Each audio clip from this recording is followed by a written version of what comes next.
दोस्तों नमस्कार। आज हमारे वीडियो का टॉपिक है जस्टिस टू दिशा सिल्यान। आज इस वीडियो में बात करेंगे दिशा सिल्यान की। जब भी कोई पुलिस के पास केस आता है या इन्वेस्टिगेशन एजेंसी के पास केस आता है और जब उसके लोग उसको इन्वेस्टिगेशन करते हैं, चाहे एजेंसी के लोग हों, चाहे पुलिस के लोग हों, चाहे इंटेलिजेंस के लोग हों, उसमें कुछ कड़ियां होती हैं जिनको वो जोड़ते हैं। उसके बाद कोशिश करते हैं उसको एक परफेक्ट टाइप का केस बनाने का, ताकि उसमें क्लियर हो जाए कि एक्चुअली हुआ क्या था। क्योंकि किसी भी केस में कड़ियां अपने आप नहीं जुड़ती, वो जोड़नी पड़ती है। जब ये इन्वेस्टिगेशन पूरी हो जाती है तो डिसीजन पे आया जाता है कि केस में क्या हुआ। और लेकिन मुझे लगता है कि दिशा सिल्यान के केस में ऐसा कुछ नहीं किया गया। मैंने 38 साल की नौकरी की है रॉ के अंदर।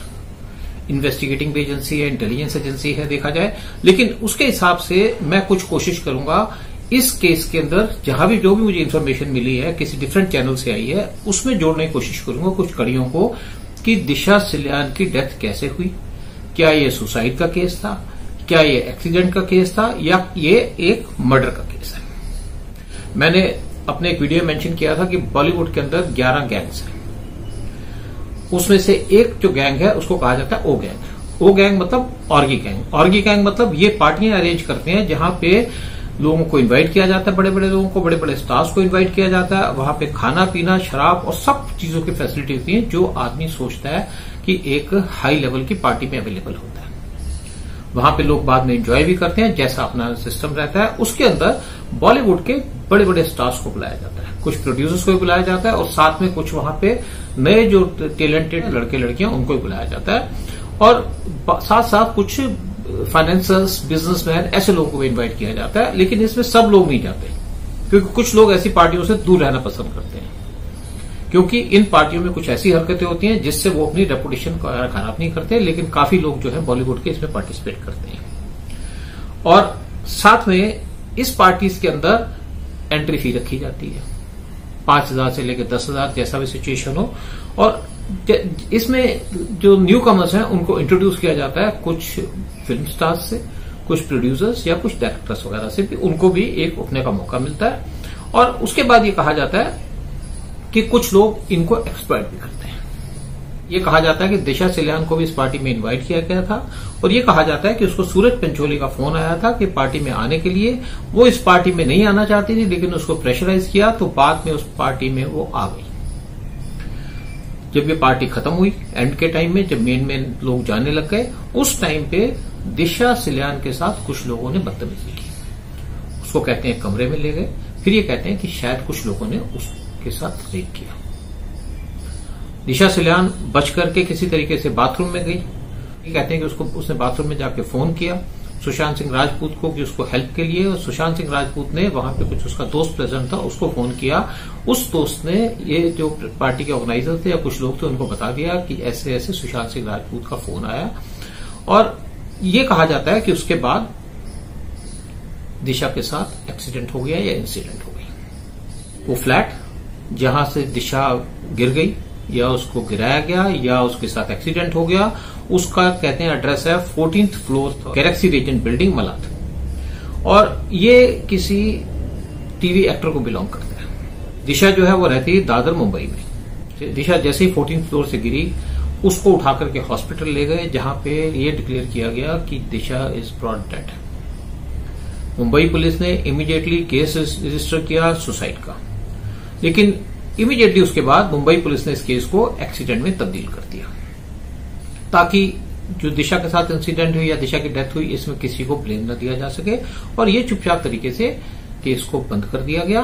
और ये कहा जाता है कि ये जो इंसिडेंट है ये हुई दिन में 2 से 3 के बीच में, यानी कि 2 से 3 जून 9, 2020 को। मुंबई पुलिस का जो बहुत जल्दी वाला डिसीजन था, क्विक डिसीजन था, ये रिफ्लेक्ट करता है कि इनकी डेथ के पीछे कुछ पावरफुल प्रोफेशनल लोग इन्वॉल्व थे, जो हो सकता है कि अंडरवर्ल्ड से भी कनेक्टेड हो।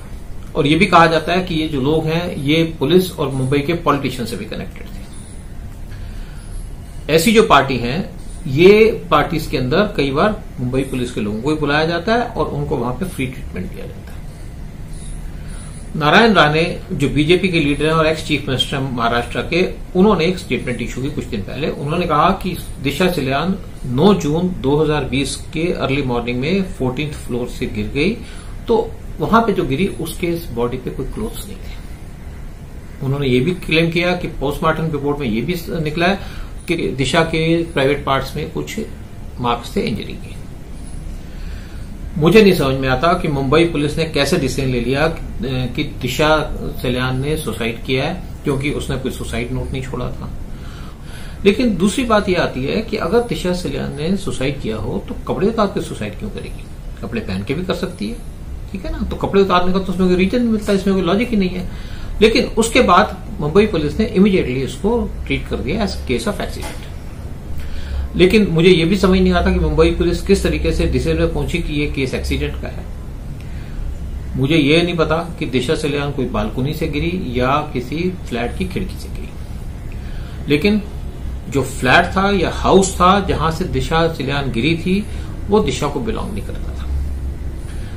तो मुंबई पुलिस किस तरीके से इस कंक्लूजन में पहुंची कि दिशा का ये एक्सीडेंट का केस था, और कैसे वो बालकोनी से या अपनी खिड़की से गिर गई, और वो भी बगैर कपड़े के। दूसरे के घर में कैसे वो बगैर कपड़े के घूम रही होगी या क्या कुछ है, ये एक मिस्ट्री की बात है। लेकिन लगता है कि मुंबई पुलिस कुछ छुपा रही है, और मैं समझता हूं कि अगर इस केस में कभी सीबीआई इंक्वायरी हो गई, जैसे इस केस की प्रोग्रेस चल रही है सुशांत सिंह राजपूत के साथ, सीबीआई इंक्वायरी की पूरी पॉसिबिलिटी है। उसके बाद जो है, जो पुलिस ऑफिसर्स हैं जिन्होंने इन्वेस्टिगेशन की है, उनके लिए मुश्किल खड़ी हो जाएगी। पुलिस ऑफिसर्स जिन्होंने इन्वेस्टिगेशन किया उनके लिए तो मुश्किल खड़ी होगी, लेकिन उसके बाद जो उनके सीनियर्स हैं उनसे भी कुछ क्वेश्चंस पूछे जाएंगे ऑकवर्ड, जिसका वो रिप्लाई नहीं दे सकेंगे।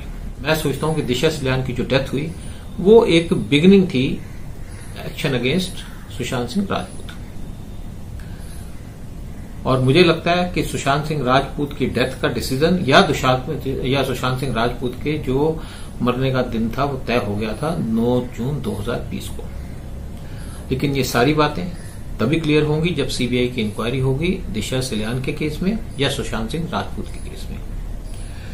दिशा सलियान की डेथ में ये लगता है कि वहां पे पूरा नेक्सस था पुलिस, अंडरवर्ल्ड और पॉलिटिशियन का। यही बात करूंगा कि भगवान दिशा सलियान की आत्मा को शांति दे। जय हिंद, जय